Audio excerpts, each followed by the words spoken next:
Good morning guys, for today's video, papakita ko naman sa inyo kung paano napasok ng hacker yung account natin sa Facebook.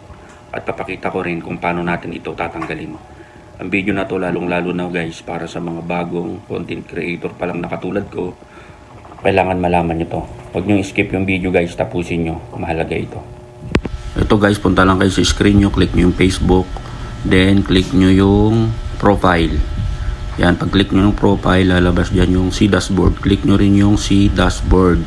Tapos makikita nyo dyan yung payouts. Click nyo rin guys yung payout account nyo. Tapos, lalabas dyan payouts. Then settings. Click nyo yung settings. Tingnan nyo, grabe, wala pa tayong kita. May napasok na agad tayo ng hacker. Click nyo lang guys yung settings. Tapos lalabas dyan ang payout settings. Then, scroll nyo siya pataas. Pag scroll nyo sa pataas, makikita nyo yung update sa baba. Ayan, click nyo guys yung update na yan. Diyan, mabubulaga kayo. Makikita nyo ngayon yan. Yan yung hacker na pumasok sa account natin. Tapos, click nyo guys yung tatlong dot na yan para ma-block nyo siya. Click nyo yung dot na yan, lalabas agad yung page setting.